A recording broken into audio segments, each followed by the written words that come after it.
Y cómo no, seguimos aquí con más cosas en Cita Previa y ahora con nuestra dietista Ana Mate. Muy buenas noches, Buenas Ana. noches, Verónica. Muy bien. Hoy vamos a hablar de la conservación y la preparación de los alimentos, porque bueno, yo creo que es fundamental, ¿no? Sobre todo pues para evitar, ¿no? Enfermedades, problemas de salud o para mantener también la calidad, ¿no? Conservar, sí, para conservar las propiedades nutricionales de los alimentos. Es algo que es básico. Mucha gente, pues yo qué sé, siempre te pregunta en cuestión de ¿es que los alimentos cómo es mejor conservarlos o cómo es mejor cocinarlos? Pues a ver, una manera de saber que el alimento conserva sus propiedades porque lo estás cocinando bien, todos los alimentos tienen que pasar de los 70 grados, lo que es en su conjunto en todo el alimento. Está claro que en casa no lo hacemos. Pero no tenemos temperatura. Eso es para medirlo, pero normalmente en los sitios lo que se hace, hay unos termómetros en los que tú lo metes, lo tienes ciertos segundos y te marca la temperatura que hay justo dentro del alimento. La gente más que nada lo tiene que saber en no utilizar a la hora de cocción pues temperaturas muy altas, sino dejarlo que se haga un poquito más a fuegos más bajos para que no se haga solo por fuera, sino que se haga también por dentro. O sea, que no ponerlo a temperatura muy alta. No es bueno, porque al final lo que vas a hacer es hacerlo de fuera, pero lo de dentro siempre te va a quedar crudo. ¿Qué alimentos sobre todo se contaminan más fácilmente? Pues los que más fácilmente se suelen contaminar suele ser la ternera, las aves de corral, lo que es las verduras crudas, lo que es ensaladas, tomates y todo eso, los pescados, los moluscos y los quesos o los derivados lácteos son los que tienen más peligro de contaminación. Por eso, cuando a lo mejor vayamos a comprar y compramos algo que esté envasado, siempre fijarnos bien que el envase no esté deteriorado, que si vemos que está deteriorado, que está abierto, pues no consumirlo. Igual que las latas, si vemos que alguna lata está abierta o que está bombada o que tiene un color que no apreciamos que sea normal, tampoco consumirlo. Sobre todo los alimentos, ¿no? Se conservan mejor si los guardamos bien, ¿no? en la nevera, y muchas veces lo metemos sin conciencia, ¿no? De saber que para eso nos ponen esas estanterías, ¿no? Para nivelar las temperaturas. Al final hay diferentes tipos de temperaturas y también tenemos que tener en concepto que las neveras no las podemos tener a rebosar, porque una vez que metamos los alimentos no bajamos la temperatura como nosotros queremos. Y siempre ser conscientes de que no podemos mezclar alimentos que estén cocinados con alimentos que estén en crudo, porque en eso surge una contaminación por agentes patógenos o por pequeñas bacterias que pueda tener aquellos alimentos crudos que nos lo transmiten a los alimentos que ya están cocinados. Y siempre hay que guardarlo en envases que estén correctamente limpios y higiénicamente tratados y que sean herméticamente cerrados. Mejor, ¿no? Guardar siempre los alimentos en recipientes herméticos. Ahí estamos viendo además en las imágenes no meter, ¿no? Los alimentos solos, o si ha sobrado, por ejemplo, comida. Eso, si ha sobrado comida, que no mezclemos toda la comida en sí, porque al final cada alimento conlleva una temperatura y tiene unas características nutricionales. No mezclarlo, sino hacerlo por separado en diferentes tipos de recipientes y lo que hemos dicho, y cerrados herméticamente. ¿La comida que nos sobra siempre hay que meterla al frigorífico o se puede dejar a temperatura ambiente? Temperatura ambiente nunca deberíamos exceder las 2 horas, porque al final lo que hacemos es que baje la temperatura, pero igual no baja tan rápidamente hacia el frío. Lo que hacemos es que siempre que se conserve más o menos a 10 grados, por dentro del alimento proliferan las bacterias y eso nos puede terminar a llevar a varias enfermedades. Entonces, lo que hay que hacer es, una vez que terminemos de cocinarlo, o consumirlo o esperar simplemente a que no esté ardiendo y refrigerarlo. Otras de las dudas también a veces que surgen es a la hora de congelar los alimentos. Es muy importante para que no pierda sus propiedades, ¿no? ¿Cómo hay que hacerlo?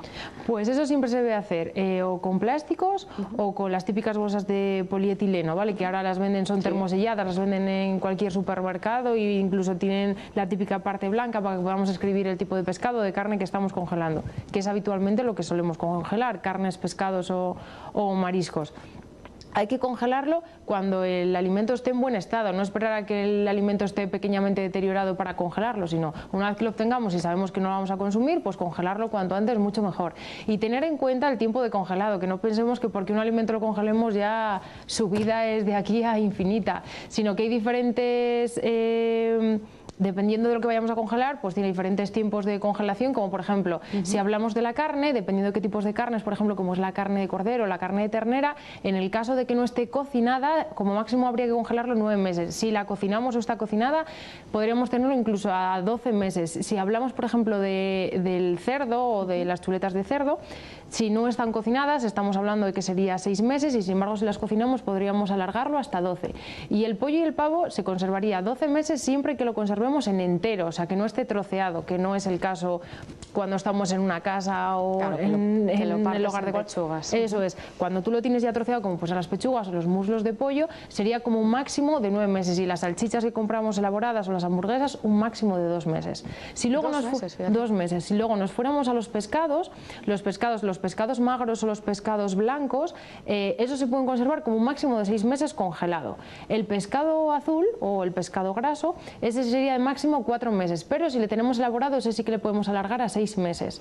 Y por ejemplo, los pescados que son ahumados, esos como máximo les podríamos conservar 2 meses. Y luego aparte tendríamos los mariscos. En el caso de los mariscos, lo que es por ejemplo las cigalas o los cangrejos, eso entre 10-12 meses, casi más que no llega a los 12. Y cuando hablamos por ejemplo de los moluscos, como un máximo de 2 o 3 meses a la hora de la congelación. Por eso imprescindible poner la fecha, porque si no, no sabemos cuánto tiempo. Y no nos acordamos. A la hora de descongelarlo, Ana, descongelarlo entero hasta que lo vayamos a cocinar, ¿no? Eso es, y tenemos varias maneras de descongelarlo. Lo más lógico no es sacarlo y hacerlo a temperatura ambiente, porque lo que vamos a hacer es favorecer esa proliferación de bacterias, sino hacerlo en el refrigerador. Lo sacamos del congelador, lo metemos en el frigorífico la noche antes o el día antes, hasta que lo vayamos a consumir. Si a lo mejor lo queremos de forma rápida, lo que podemos hacer es meterlo en una bolsa de polietileno herméticamente cerrada y en una cazuela, en una olla con agua fría. Si vemos que flota, ponemos un plato encima y lo que va a hacer es que se descongele bastante rápido. Y si ya las prisas nos pueden, pues lo que podemos hacer es descongelarlo en el microondas, pero teniendo en cuenta de que no se cocine en el microondas, sino que el alimento se quede frío, que lo pongamos en la parte de donde congelado, que ahora viene de descongelado, perdón, que vienen casi todos los microondas la parte de descongelado, porque adquiere X temperatura, y estar vigilando de cierto tiempo a ver que no esté cocinado, que simplemente que haya perdido esa capa de escarcha y que siga frío el alimento.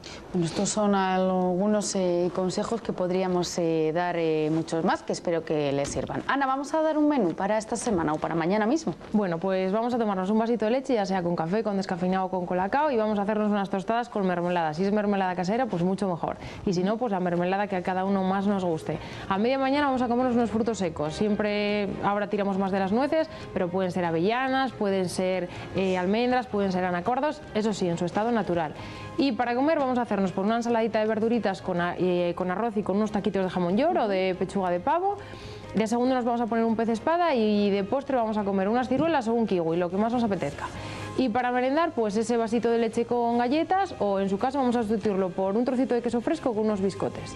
Y para cenar, pues una ensalada mixta, una ensalada variada, aliñada, con unos huevos escalfados o unos huevos pasados por agua o unos huevos a la plancha, como nosotros queramos, y de postre una manzana o manzana asada o en compota, como queramos. Buenísimo. Ana, gracias de verdad por acompañarnos un lunes más. Gracias a vosotros.